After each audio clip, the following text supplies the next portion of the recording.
Standing at the altar in front of 200 guests, I watched my mother's hands tremble as my future mother-in-law held the microphone. With a cruel grin, she called my mother a penniless country widow who should be grateful we let her sit in the back. The entire Carter family burst into laughter, and to my horror, my fiancé, Daniel, laughed right along with them. They thought my mother was weak. They thought I was desperate for their family's wealthy status. But as I took off my veil, handed back the diamond ring, and called off the wedding on the spot, their smiles began to fade. They had no idea who my mother really was, what I had accomplished in my military career, or the massive financial reality waiting for them the next morning. My name is Claire Bennett, and for nearly a decade, my life was defined by duty, discipline, and service. After completing several demanding tours as an active-duty military officer, I transitioned back into civilian life in my early 30s. That was when I first crossed paths with Daniel Carter. At the time, Daniel appeared to be everything a woman could hope for. Charming, attentive, and deeply supportive of my return home. He carried himself with the effortless polish of a man raised in high society luxury, coming from a family whose name was synonymous with old money pedigree, social galas, and corporate influence. I never felt the need to boast about my own accomplishments, my military decorations, or the extensive commercial land holdings my family quietly held in the valley. To Daniel and his circle, I was simply an ordinary woman raised by a single widowed mother, Evelyn, who lived a peaceful, unassuming life on what they assumed was just a modest country homestead. My mother had sacrificed everything after my father passed away, working tirelessly with worn hands and unwavering grace to ensure I had every opportunity to succeed. I loved Daniel, but from the beginning, I noticed the subtle, calculating way his family measured human worth, not by character, integrity, or sacrifice, but purely by trust funds, elite zip codes, and social titles. I believed Daniel was different from his relatives, but I was about to learn how completely wrong I was. The cracks in our relationship truly began to show once Daniel introduced me to his mother, Victoria Carter. From the very first formal dinner at their private club, Victoria made her disdain painfully obvious. She would glance at my mother's simple Sunday dress, make snide remarks about provincial tastes, and scoff at anyone who worked with their hands. Evelyn, ever the picture of dignity, simply smiled and took the high road, refusing to let Victoria's thinly veiled insults disturb her peace. When the wedding planning officially began, Victoria's condescension turned into outright control.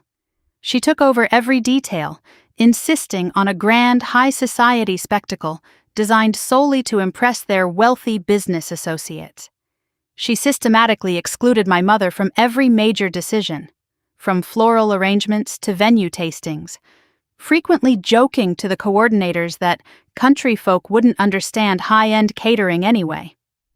Every time I confronted Daniel about his mother's blatant disrespect, he would dismiss my frustration with an exasperated wave of his hand. "Claire, that's just how my mother is," he'd plead. "Just let it slide to keep the peace. Once we're married, none of this will matter." But it did matter. Daniel wasn't keeping the peace. He was actively enabling his family's cruelty, showing me exactly where his loyalties lay long before we ever reached the altar. The wedding day arrived, bringing with it a stifling sense of theatrical opulence. Over 200 prominent guests filled the Carter estate's manicured courtyard, judges, corporate executives, and socialites dressed in designer suits and tailored gowns. My mother sat quietly in the fourth row, wearing a modest navy dress she had lovingly ironed herself, radiating a quiet, grounded pride that completely outshone the artificial grandeur around her. Just before the vows were exchanged, Victoria tapped a champagne glass and stepped up to the ceremonial microphone, claiming she wanted to offer an unexpected pre-ceremony blessing to welcome our new union. But the moment she began to speak, the tone shifted from celebratory to venomous. With a smug, mocking smile, Victoria looked past the crowd and fixed her eyes directly on my mother. "Before Daniel takes this step," Victoria announced, her voice echoing clearly over the sound system, "I must acknowledge how charitable this family truly is. We are willingly opening our doors to a penniless country widow who should be profoundly grateful we even let her sit among us today." A collective gasp swept through the guests, followed quickly by quiet, malicious chuckles from the front rows. My mother's chin trembled slightly, her knuckles turning white as she gripped her small handbag, fighting back tears in front of 200 staring strangers. I whipped my head toward Daniel, expecting shock, anger, or at least an immediate demand for his mother to stop. Instead, Daniel looked down at his shoes, let out a nervous snicker, and smirked right along with the room. That small, cowardly smirk broke the final illusion. In that single, unforgivable second, the man I thought I loved completely vanished. I stepped forward and firmly pulled the microphone directly from Victoria's hands. The sudden screech of feedback cut through the laughter, instantly plunging the entire garden into dead silence. Looking out over the 200 staring faces, I didn't raise my voice. I used the precise, commanding tone I had relied on during my military service. "The only person in this room lacking dignity, class, and basic human decency," I said clearly, "is the woman who just spoke, and the spineless son standing beside me who laughed along with her." Daniel's face flushed bright red.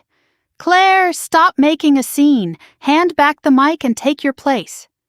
Instead, I slid the custom diamond engagement ring off my finger and dropped it straight into the front pocket of his tuxedo. "There will be no wedding today, Daniel. Not now, and not ever." I unpinned my veil, let it fall onto the pristine runner, and walked down the steps toward the 4th row. Reaching out, I took my mother's trembling hand, helped her to her feet, and led her arm in arm down the center aisle. Behind us, Victoria shrieked in disbelief, scoffing to the guests that I was having an unhinged emotional breakdown and would come crawling back once I realized what wealth I was giving up. They genuinely believed I was the one walking away with nothing. They had no idea that their entire empire was about to crumble. What the Carter family never bothered to learn about me was that my years in uniform were spent managing large-scale supply chains and logistics operations across the globe. When I transitioned out of active duty, I brought my savings, my strategic experience, and my family's ancestral land into a joint commercial enterprise called Bennett Logistics Development. My mother, Evelyn, was far from the penniless widow Victoria imagined.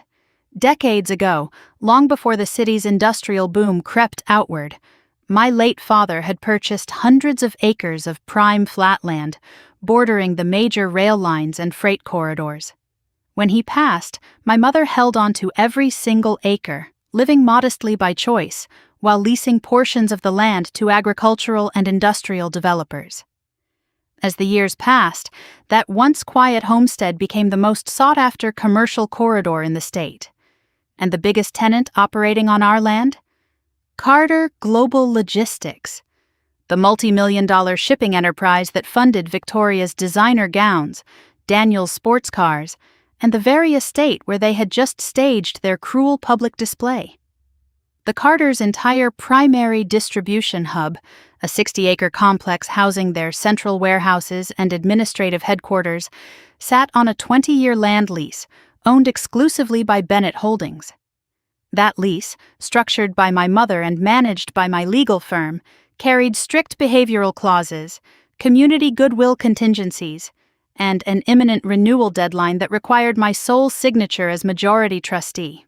Less than an hour after walking out of the church, I sat in the downtown office of my corporate attorney, Nathan Hayes. Dressed in comfortable clothes with my mother resting peacefully in the next room, I reviewed the binding agreements. The 30-year lease was set to expire at the end of the current quarter, and the renewal option held a non-transferable discretion clause. They genuinely have no idea who owns the ground underneath their feet, do they? Nathan asked, looking over the documents with a grim smile. None, I replied. It's time to send them their formal notice. By 8 o'clock the following morning, Daniel's world came crashing down. His phone erupted with frantic calls from his company's chief operating officer and board of directors. A formal legal notice had just been served to Carter Global Logistics. Their 30-year commercial land lease would not be renewed, and they had exactly 60 days to vacate the 60-acre distribution hub. Relocating a massive freight network on such short notice meant instant operational paralysis, broken client contracts, and financial ruin.